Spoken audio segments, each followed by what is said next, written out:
हाँ जी। नमस्कार विद्यार्थियों, स्वागत है आपका अलवर क्लासेस के इस ऑनलाइन डिजिटल प्लेटफॉर्म पर।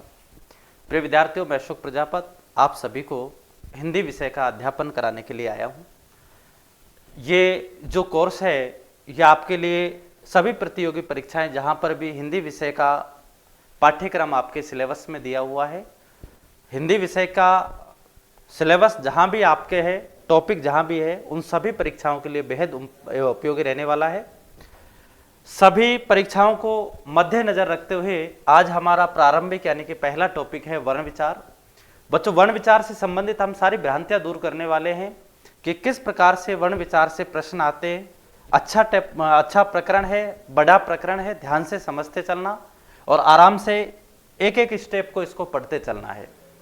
बच्चों, सबसे पहले हम ध्यान देते हैं कि वर्ण विचार में जो वर्ण है इसका अर्थ क्या होता है, विचार का अर्थ क्या होता है, किस प्रकार के प्रश्न आएंगे, वर्ण विचार कितने प्रकार के होते हैं, वर्णों का समूह क्या कहलाता है, वर्णमाला कितने प्रकार की होती है, स्वर क्या होते हैं, व्यंजन क्या होते हैं, अयोगवाह क्या होते हैं, उत्क्षिप्त क्या होते हैं, अंतस्थ क्या होते हैं, ऊष्म क्या होते हैं, वर्गीय क्या होते हैं, मूल क्या होते हैं, संयुक्त क्या होते हैं, सारी बातों पर मैं आपसे चर्चा परिचर्चा करने वाला हूं।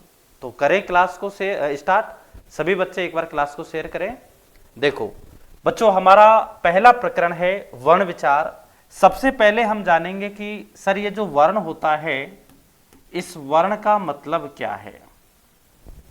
सबसे पहले हम क्या जानेंगे कि ये जो हमारा वर्ण है इस वर्ण का मतलब क्या होता है, इसका अर्थ क्या है। बच्चों, ये हिंदी भाषा है और इसमें हमें विशेष रूप से ध्यान देना है कि यहां पर जो शब्द है उस शब्द के अनेक अर्थ होते हैं, अनेक अर्थ होते हैं। यानी कि हमारे पास जो शब्द है उस शब्द के अनेक अर्थ आपको मिलते हैं। हमको देश काल वातावरण परिस्थिति के अनुसार अर्थ को ग्रहण करना है। आप कहोगे कि सर हमें कैसे पता चलेगा कि कब हमें कौन सा अर्थ ग्रहण करना है और कब हमें कौन सा अर्थ ग्रहण करना है। तो बच्चों, मैं आपको एक छोटे से उदाहरण के माध्यम से समझाना चाहता हूं अपनी क्लास को प्रारंभ करने से पहले कि बच्चों होता क्या है कि जैसे आपके पास एक शब्द है सैंधव। कौन सा शब्द है? सैंधव शब्द है आपके पास। ये एक सैंधव शब्द है और प्रिय विद्यार्थियों, जो बच्चों ने पहले कहीं भी अध्यापन कर रखा है उनको पता होगा कि सैंधव जो शब्द है ये सिंधु नदी से बना हुआ है। सिंधु में जब मैंने अपत्यवाचक ए प्रत्यय जोड़ दिया तो शब्द प्रत्यय के नियम से क्या बन गया? सैंधव बन गया। प्रथम स्वर की वृद्धि होती है, ई का ऐ हो जाता है और ऊ का अव हो गया और शब्द क्या बन गया आपका? सैंधव बन जाता है। अब ध्यान देने वाली बात यहां पर यह है बच्चों कि ये जो सैंधव शब्द है इसके दो अर्थ है। सैंधव के कितने अर्थ हो गए? दो अर्थ हो गए। बच्चों, सैंधव का एक अर्थ होता है घोड़ा। सैंधव का एक अर्थ क्या होता है? घोड़ा। और सैंधव का एक अर्थ होता है नमक। तो सैंधव का अर्थ पहला क्या हुआ? घोड़ा। और सैंधव का दूसरा अर्थ क्या हुआ? नमक।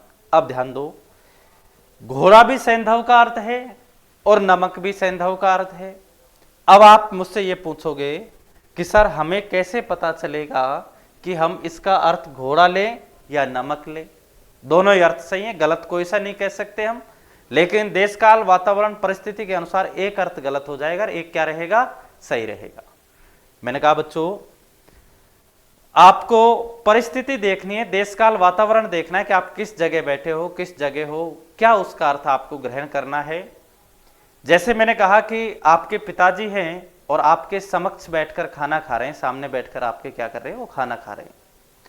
खाना खाते समय उन्होंने आपसे बोला कि बेटा सब्जी में तो सैंधव कम है, सैंधव लेके आओ, और आप हिंदी पढ़ के गए हो, आपको इसका अर्थ नमक भूल चुके हो। सैंधव का आप इसका अर्थ क्या भूल चुके? नमक भूल चुके, और आपको इसका अर्थ याद है घोड़ा।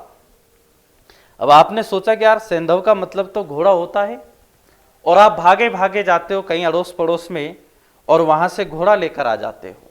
क्या लेकर आ जाते हो? घोड़ा लेकर आ जाते हो और पिताजी के सामने खड़ा कर देते हो घोड़ा के, लो पिताजी ये सैंधव लो। आप मुझे बताओ पिताजी जूते मारेंगे या नहीं मारेंगे आपको? क्यों? क्योंकि पागलों, उस समय इसका अर्थ हमें घोड़ा नहीं लेना था, क्योंकि खाना खाते समय हमें घोड़े की आवश्यकता नहीं पड़ती। उस समय हम इसका अर्थ लेंगे नमक, क्योंकि खाना खाते समय किसकी आवश्यकता पड़ती है? नमक की आवश्यकता पड़ती है। तो स्वतः बदल गया ना, देश काल वातावरण परिस्थिति होते ही घोड़ा अर्थ क्या हो गया? गलत हो गया, और नमक अर्थ क्या हो गया? सही हो गया। दूसरी बात, कोई राजा है, वो युद्ध के लिए जाने को तैयार हो रहा है, और युद्ध के लिए वो जब जाने को तैयार होता है तो उसे अचानक से याद आता है कि यार अपने पास तो सैंधव भी कम है सेना में, और वो अपने निजी सिपाहियों से या निजी सैनिकों से बोलता है कि सैनिकों, अपने पास तो सैंधव कम है, सैंधव और लेके आओ। तो क्या होता है बच्चों, सिपाही हमारे जैसे हिंदी के विद्वान थे, और वो उस समय उसका अर्थ घोड़ा भूल गए कि सैंधव का अर्थ घोड़ा भी होता है, और उनके अर्थ याद रह गए नमक। अब सिपाही भागे भागे जाते हैं दुकानों पर, शहर में, कोई टाटा नमक, कोई आयोडीन युक्त, कोई आयोडीन मुक्त, कोई नमक निरमा नमक है, कोई मोटा, कोई पतला पिसा, विभिन्न प्रकार के नमक लेके और राजा के सामने आ जाते हैं। तो राजा उनसे कहता है कि भाई मैंने नमक थोड़ी ना मंगाया था तुमसे, मैंने तो क्या मंगाए थे तुमसे? घोड़ा मंगाए थे, क्योंकि सेना में या युद्ध करते जाते समय हमें नमक की आवश्यकता नहीं पड़ती, किसकी आवश्यकता पड़ेगी? घोड़े की आवश्यकता पड़ेगी। उस स्थिति में इसका अर्थ क्या गलत हो गया था? नमक गलत हो गया था। बात समझे क्या? तो कहने का मतलब यह है कि सैंधव का अर्थ घोड़ा भी सही था और सैंधव का अर्थ नमक भी सही था, लेकिन स्थिति के अनुसार, परिस्थिति के अनुसार हमको इसका अर्थ घोड़ा और नमक लेना है। तो प्रिय विद्यार्थियों, वही बात मैं आपको समझाने जा रहा हूं हिंदी भाषा में, कि हिंदी भाषा में एक शब्द के अनेक अर्थ होते हैं। आपको देशकाल वातावरण परिस्थिति के अनुसार अर्थ को ग्रहण करना है। क्यों? क्योंकि देखो, हमारे पास 3 शब्द हैं। 3 शब्दों में एक हमारे पास शब्द होता है बच्चों उत्पत्ति। मैं आपकी बहुत सारी भ्रांतियों को दूर करने वाला हूं। क्यों? क्योंकि अक्सर बच्चे हिंदी भाषा के संदर्भ में इतना सही जानते हैं कि हिंदी तो है, पढ़ लेंगे, और बच्चों जब पेपर देने जाते हो तो हिंदी हमारी हिंदी करा देती है, हमको एग्जाम में पास नहीं होने देती। वजह क्या है? कि हमने उसको गहराई से नहीं पढ़ा है, डेप्थ में नहीं गए हम उसकी। तो ध्यान दो, एक शब्द तो क्या होता है? उत्पत्ति। एक शब्द होता है आपका व्युत्पत्ति, और एक शब्द होता है निष्पत्ति। निष्पत्ति। तो हमारे पास ये 3 शब्द हैं, उत्पत्ति, व्युत्पत्ति, निष्पत्ति। प्रिय विद्यार्थियों, इन तीनों का जो अर्थ है वो होता है निर्माण करना। तीनों का अर्थ क्या होता है? निर्माण करना। फिर भी हम व्युत्पत्ति अलग बोलते हैं, उत्पत्ति अलग बोलते हैं, निष्पत्ति अलग बोलते हैं। इसका मतलब क्या है? तो इसका मतलब यह है कि तीनों के प्रयोग स्थल अलग रहे होंगे। जैसे सैंधव के प्रयोग स्थल अलग थे, भोजन कर रहे थे तो इसका प्रयोग नमक में लिया जा रहा था, और सेना में जा रहे थे तो इसका प्रयोग घोड़ा में लिया जा रहा था। इसी प्रकार से उत्पत्ति, व्युत्पत्ति और निष्पत्ति, तीनों के अर्थ क्या होते हैं? अलग अलग होते हैं। अर्थ तो सॉरी तीनों का एक होता है, लेकिन तीनों के प्रयोग स्थल क्या होते हैं?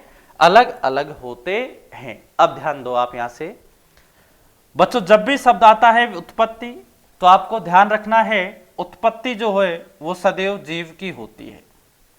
किसी जीव के बारे में आपको बताना है तो जीव की सदैव क्या होती है? उत्पत्ति होती है।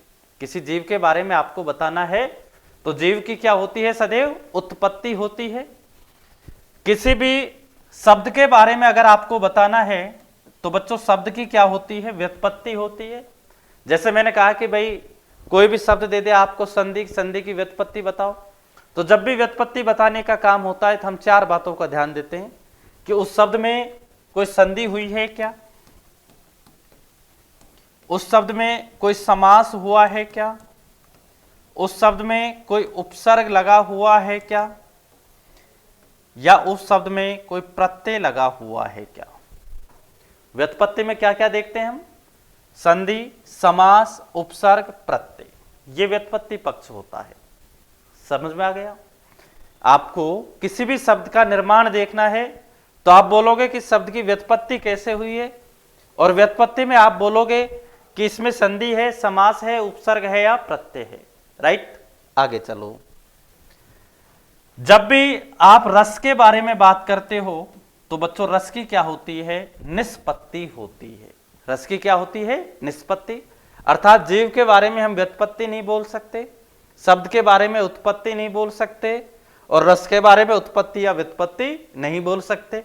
आपको ध्यान देना है, व्युत्पत्ति सदैव शब्द की होती है, उत्पत्ति जीव की होती है, और निष्पत्ति रस की होती है। यहां तक बात समझ में आ गई क्या? अब हम बात कर रहे हैं वर्ण की। सबसे पहले मैं आपको बताता हूं कि वर्ण का शाब्दिक अर्थ क्या क्या होता है। ये जो वर्ण शब्द है, इस शब्द का अर्थ क्या क्या होता है, तो ध्यान से देखना। अब यहां से बच्चों, ये हमारे पास में वर्ण शब्द है, हम बात करते हैं कि इसका अर्थ क्या क्या है। साथ के साथ लिखते चलना। ये जो वर्ण शब्द है, इस वर्ण का शाब्दिक अर्थ क्या होता है, शाब्दिक अर्थ क्या होता है। तो ध्यान देना कि वर्ण का शाब्दिक अर्थ होता है रंग, वर्ण का शाब्दिक अर्थ होता है ध्वनि, और या वर्ण का शाब्दिक अर्थ लिया जाता है चतुर्वर्ण। चतुर्वर्ण। तो वर्ण का शाब्दिक अर्थ क्या क्या हो गया? वर्ण का शाब्दिक अर्थ हो गया बच्चों रंग, ध्वनि, और क्या हो गया? चतुर्वर्ण हो जाता है। अब ध्यान दो, वर्ण का मतलब रंग भी होता है, वर्ण का मतलब ध्वनि भी, वर्ण का मतलब चतुर्वर्ण भी। तो आपको वही फॉर्मूला याद रखना है कि सर एक शब्द के अनेक अर्थ होते हैं, हमको प्रयोग के आधार पर इनका जो अर्थ है वो अलग अलग ग्रहण करना है। तो ध्यान दो, हम बोलते थे कि भाई ये श्वेत वर्ण का है, कृष्ण वर्ण का है, तो रंग के आधार पर जब हम बात करते हैं तो वर्ण का अर्थ क्या लिया जाएगा? रंग। कि ये श्वेत वर्ण का है यानी कि सफेद रंग का है, ये कृष्ण वर्ण का है यानी कि काले रंग का है। प्राचीन काल में हम देखते थे कि हमारा जो समाज है वो कर्म आधारित था, और कर्म आधारित समाज को 4 वर्णों में विभाजित कर रखा था, जिसको बोला जाता है चतुर्वर्ण व्यवस्था। समाज में जाति व्यवस्था नहीं थी, वर्ण व्यवस्था थी। और बच्चों, हमारे समाज को 4 वर्णों में विभाजित कर रखा था, जिसमें ब्राह्मण, क्षत्रिय, वैश्य, शूद्र आते थे।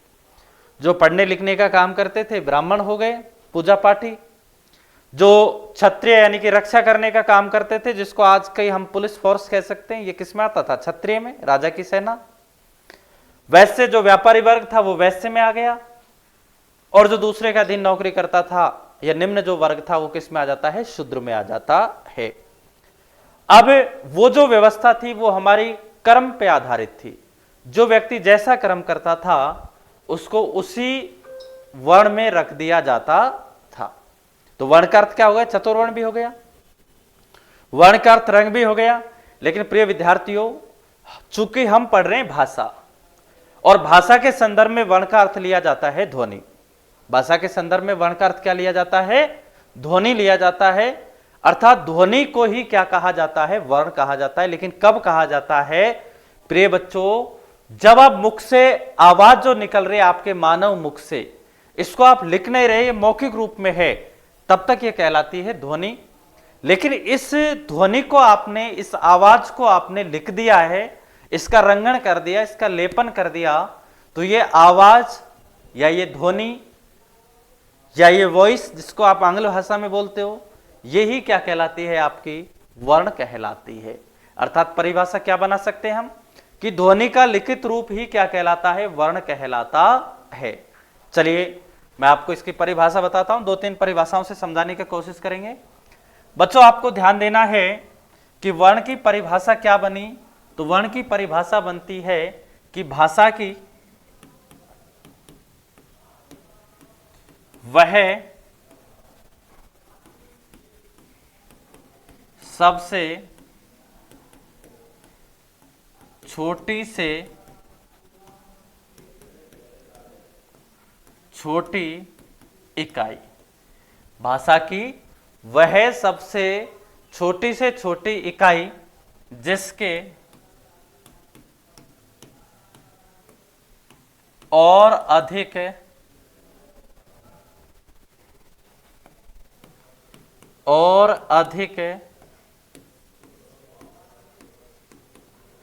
टुकड़े या विखंडन ना किए जा सके। भाषा की वह सबसे छोटी से छोटी इकाई जिसके और अधिक टुकड़े या विखंडन ना किए जा सके वो क्या कहलाती है? आपकी वर्ण कहलाती है। अर्थात आप ये कह सकते हो ध्वनि की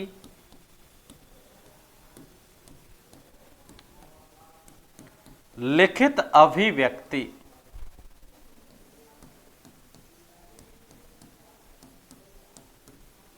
ध्वनि की लिखित अभिव्यक्ति ही वर्ण कहलाती है। ध्वनि की लिखित अभिव्यक्ति क्या कहलाती है? वर्ण कहलाती है। यानी कि जब आपने ध्वनि को लिख दिया तो लिखने के बाद जो अभिव्यक्ति हुई लिखित रूप में, वो लिखित रूप में अभिव्यक्ति ही क्या कहलाती है? आपकी वर्ण कहलाती है। समझ गए क्या? बोलो। देखो आगे ध्यान देना, वर्ण जो है ना बच्चों, ये भाषा की सबसे छोटी इकाई होती है। तो लिखते चलना इनको, वर्ण भाषा की सबसे छोटी इकाई होती है। वर्ण भाषा की कैसी इकाई है?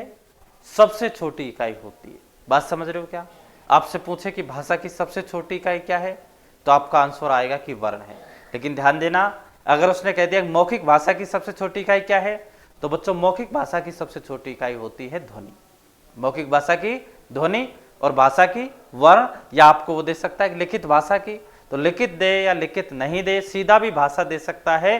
तो आपको सबसे छोटी इकाई क्या करनी है? उसमें वर्ण करनी है। देखो आगे, वर्ण भाषा की सबसे छोटी इकाई हो गई। इसके बाद ध्यान देना, वर्ण जो है ये भाषा की बच्चों ऐसी इकाई होती है कि जिसका कोई अर्थ नहीं होता है, यानी कि निरर्थक इकाई होती है। कैसी इकाई होती है? निरर्थक इकाई होती है, अर्थात इसका कोई अर्थ नहीं होता। जैसे मैंने बोला क, तो यह हलंत होती है क्योंकि इसमें स्वर नहीं होता। अब इस क का कोई अर्थ नहीं है हलंत क का, आप इसको क्या बोलोगे? हलंत युक्त क बोलोगे। तो लिखते चलना, वर्ण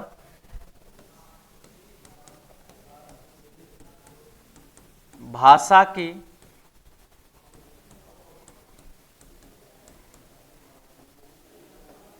निरर्थक इकाई होती है।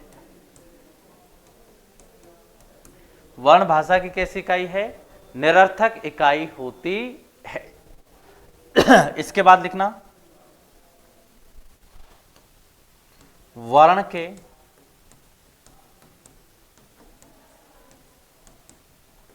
टुकड़े नहीं किए जा सकते हैं। वर्ण के क्या नहीं कर सकते? हम टुकड़े नहीं कर सकते बच्चों। अगर टुकड़ा हो गया तो वो फिर वर्ण नहीं है, वो फिर अक्षर बन जाता है। देखो जैसे समझना, मैंने कहा आपसे कि वर्ण के हम टुकड़े नहीं कर सकते। मैंने ये क्या लिख दिया और ये क्या लिख दिया। दोनों में से आपको पहचान करनी है कि वर्ण कौन सा है। वर्ण वो होगा जिसके टुकड़े नहीं होंगे। वर्ण कौन सा होगा? कि जिसके टुकड़े नहीं होंगे। तो ध्यान देना, इसके टुकड़े नहीं हो रहे, लेकिन इसको तो हम टुकड़ों में बांट सकते हैं, के प्लस ए। ये तो इसके टुकड़े हो गए, टुकड़े हो गए। ध्यान देना, नहीं ये वर्ण नहीं है, ये क्या बना? फिर अक्षर बनता है। क्या बन गया? ये अक्षर बन गया। इसके टुकड़े नहीं हो रहे थे, टुकड़े नहीं हो रहे थे, ये क्या कहलाएगा? आपका वर्ण कहलाएगा। बात समझ रहे हो क्या? इसकी एक परिभाषा आती है, आगे मैं लिखाऊंगा आपको, कि स्वर तथा स्वर रहित व्यंजन ये कहलाते हैं आपके वर्ण। स्वर तथा स्वर रहित व्यंजन क्या कहलाएंगे? वर्ण।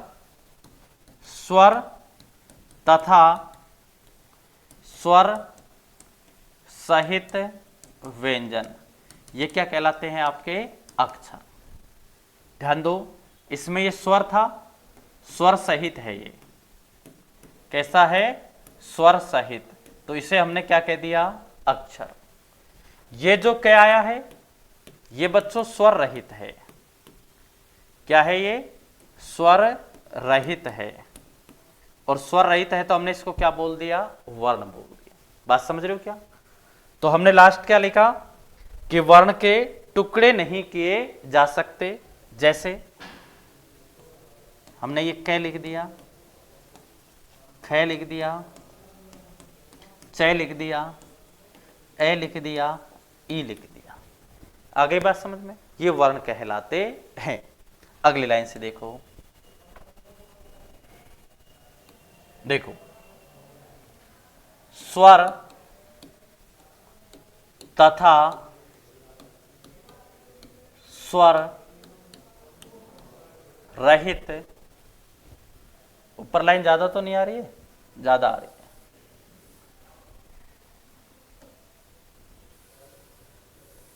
देखो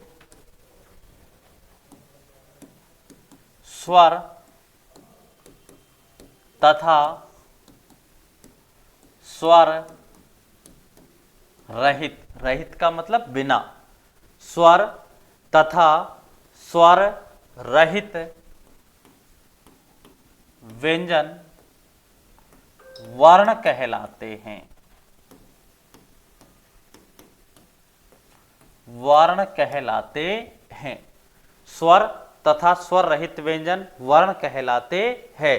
यानी कि प्रत्येक स्वर वर्ण होता है और स्वर रहित अगर कोई व्यंजन है तो वो भी क्या कहलाएगा? वर्ण कहलाता है। जैसे आप इसको ऐसे याद रख सकते हो बच्चों, मैंने कहा आपसे ये क्या है हमारे पास?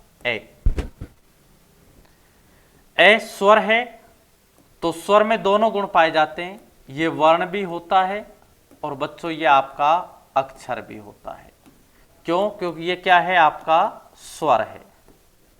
लेकिन ध्यान दो, मैंने कहा स्वर रहित। स्वर रहित से तात्पर्य है कि जिसमें स्वर नहीं हो। जैसे मैंने ये लिख दिया क। अब ये जो क है आपका, ये क बच्चों स्वर रहित है। क्या है ये? स्वर रहित है। और जो भी स्वर रहित व्यंजन है वो हमेशा क्या कहलाएगा? वर्ण। वो क्या नहीं हो सकता? कभी भी अक्षर नहीं हो सकता है। क्या नहीं हो सकता? अक्षर नहीं हो सकता है। तो स्वर तथा स्वर रहित व्यंजन यानी कि जिसमें स्वर नहीं हो वो क्या कहलाएगा? आपका वर्ण कहलाता है। आगे लिखना, वर्ण भाषा की निरर्थक इकाई होती है। वर्ण भाषा की कैसी इकाई है? निरर्थक इकाई है, अर्थात जिसका कोई अर्थ नहीं होता है। तो वर्ण भाषा की निरर्थक इकाई होती है। बात समझे क्या? वर्ण भाषा की कैसी इकाई है? निरर्थक इकाई होती है, जिसका कोई अर्थ नहीं होता है। आगे चलो, इसके बाद ध्यान देना, वर्ण भाषा की निरर्थक इकाई है। वर्ण को सुना, बोला, देखा, पढ़ा एवं लिखा जा सकता है। वर्ण को सुना, बोला, लिखा, पढ़ा एवं देखा जा सकता है। अर्थात वर्ण को हम सुन सकते हैं, बोल सकते हैं, पढ़ सकते हैं, लिख सकते हैं। बात आ गई क्या समझ में? वर्ण को सुन सकते हैं, बोल सकते हैं, लिख सकते हैं, पढ़ सकते हैं और देख सकते हैं। अतः आप मुझसे कहोगे कि सर इस हिसाब से तो दर्शनीयता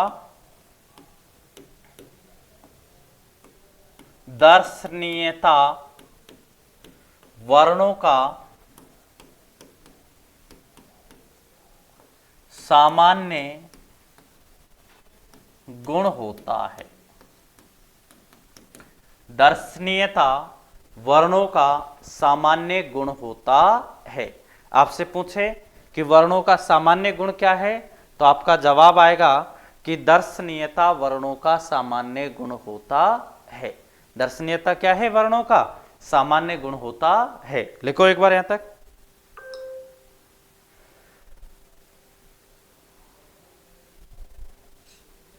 दर्शनीयता वर्णों का सामान्य गुण होता है।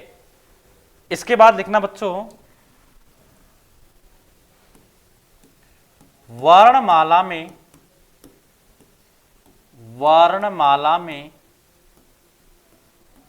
कुल वर्णों की संख्या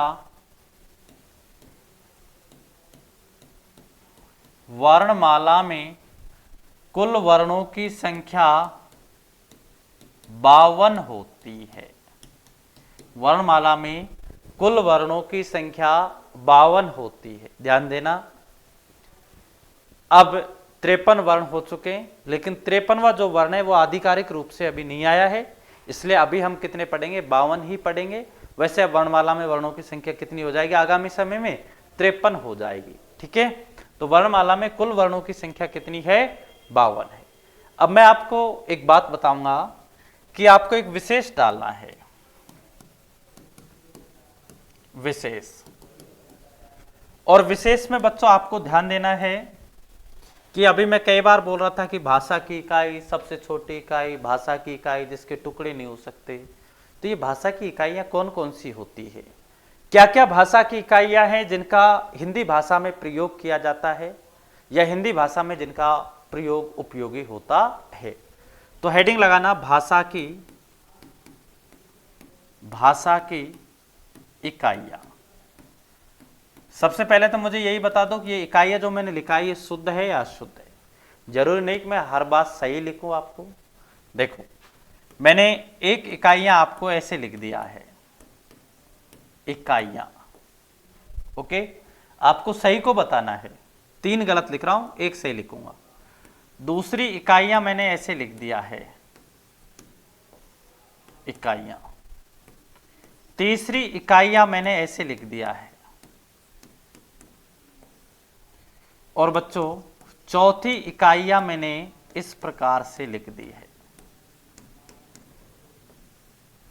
आपको उस विकल्प का चयन करना है जो व्याकरण की दृष्टि से शुद्ध है, वर्तनी की दृष्टि से शुद्ध है।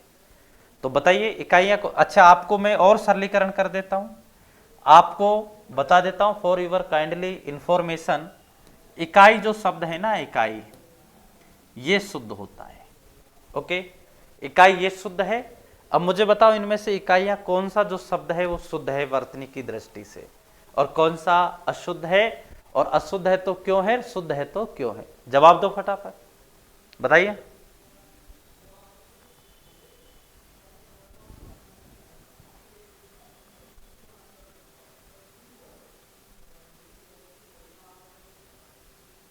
बोलो।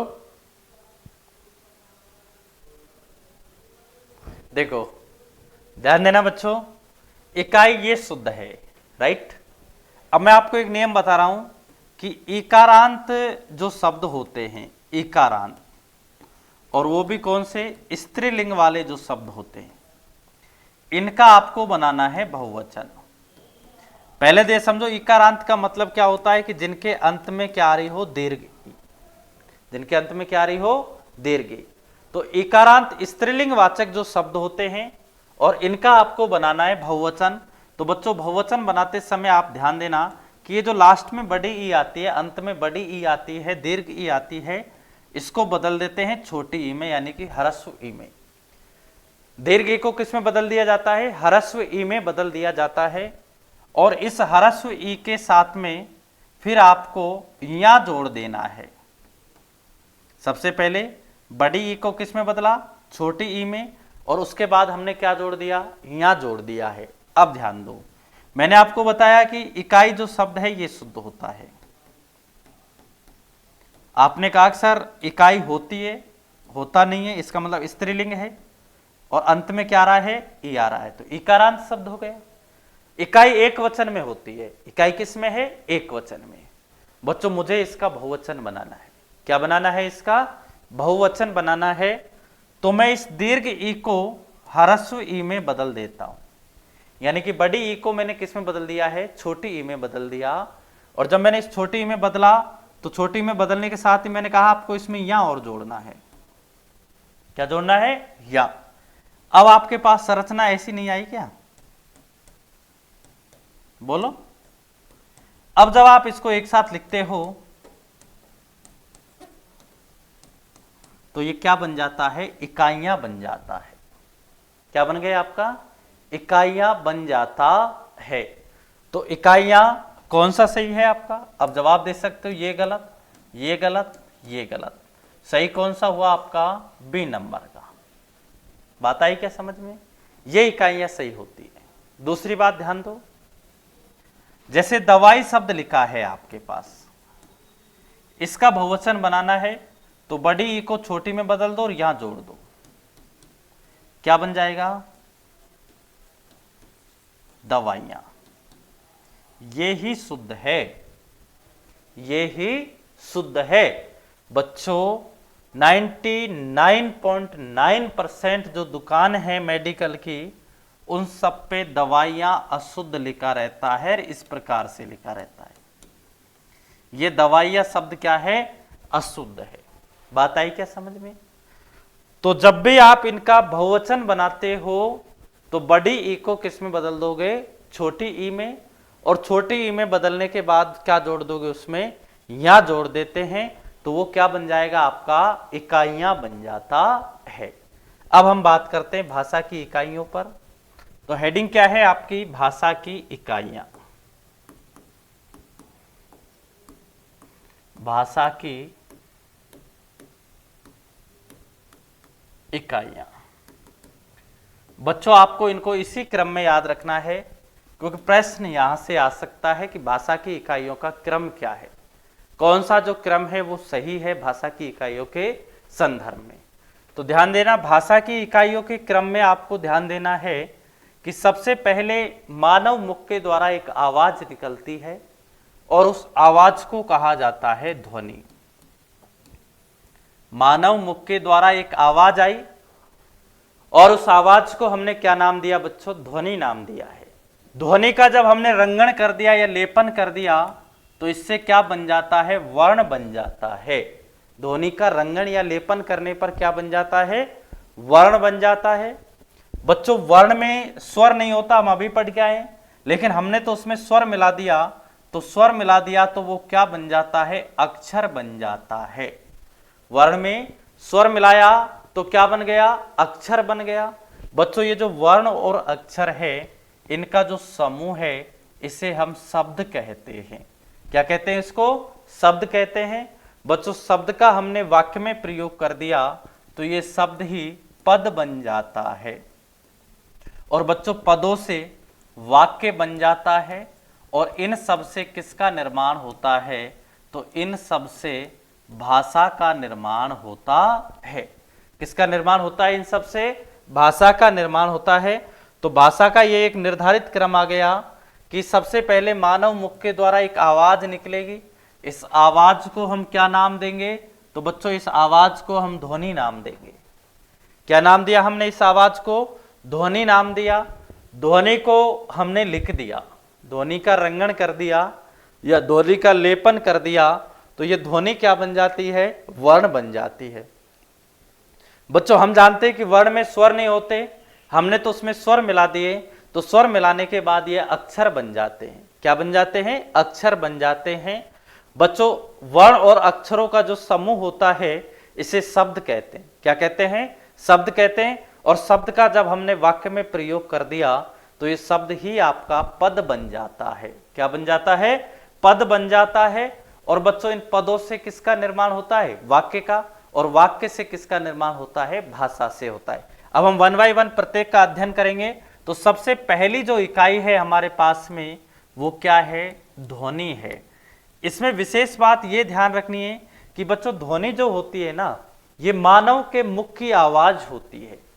मैंने कहा कि भाई मैंने इस लेक्चर स्टैंड को बजाया, आपको तो आवाज आ रही है ना, ये फैन चल रहा है आपको आवाज आती है, कुत्ता भौंकता है आपको आवाज आती है, मैं किसी भी जड़ पदार्थ को या अजड़ पदार्थ को जब वार करता हूं, उस पर प्रहार करता हूं तो आवाज आती है। सर इस आवाज को ध्वनि नहीं कह सकते क्या? नहीं कह सकते भाई, इस आवाज को हम ध्वनि नहीं कह सकते। ध्वनि फिर किसे कहेंगे सर? तो ध्वनि हम उसको कहेंगे जो किसके मुख की आवाज है? मानव के मुख की आवाज है। बात आई क्या समझ में? मनुष्य के मुख से जो आवाज निकल रही है उस आवाज को क्या कहा जाता है? ध्वनि कहा जाता है। ध्वनि को बच्चों हम सुन सकते हैं और बोल सकते हैं, ध्वनि को लिख नहीं सकते। अगर लिख दिया तो वो वर्ण बन जाता है। ध्वनि को देख नहीं सकते, ध्वनि को पढ़ नहीं सकते, इसलिए श्रवणीयता ध्वनि का सामान्य गुण होता है। दूसरी बात, ध्वनि को लिखा नहीं जा रहा है, अतः मौखिक भाषा की सबसे जो छोटी इकाई होती है वो क्या होती है? ध्वनि होती है। तो दो तीन बातें इसके संदर्भ में लिख लो। सबसे पहले लिखो ध्वनि का शाब्दिक अर्थ।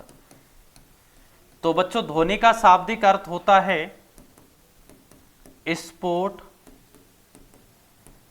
स्वर्निम या आवाज। ध्वनि का शाब्दिक अर्थ क्या होता है? स्फोट, स्वर्निम या आवाज होता है। आपसे पूछे कि सर ध्वनि का शाब्दिक अर्थ, तो स्फोट, स्वर्निम, आवाज होता है। परिभाषा क्या होती है? तो आप लिखोगे मानव मुख के द्वारा, मानव मुख के द्वारा सार्थक रूप से उच्चरित आवाज को, मानव मुख के द्वारा सार्थक रूप से उच्चरित आवाज को ध्वनि कहा जाता है। ध्वनि कहा जाता है, यानी कि मनुष्य के मुख से जो उच्चरित आवाज है उसको क्या बोलते हैं? हम ध्वनि बोलते हैं। आगे लिखना मौखिक भाषा की, मौखिक भाषा की सबसे छोटी इकाई ध्वनि होती है। मौखिक भाषा की सबसे छोटी इकाई ध्वनि होती है। ध्वनि को सुना एवं बोला जाता है। ध्वनि को सुना एवं बोला जाता है। श्रवणीयता, श्रवणीयता ध्वनि का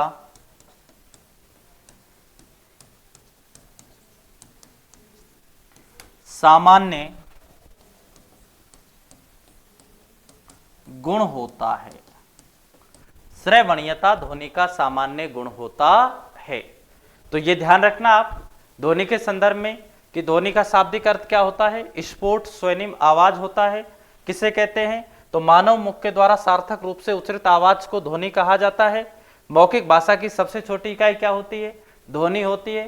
ध्वनि को हम सुन सकते हैं और बोल सकते हैं, अतः श्रवणीयता ध्वनि का सामान्य गुण होता है। ओके, इसके बाद कल की क्लास में देखते हैं।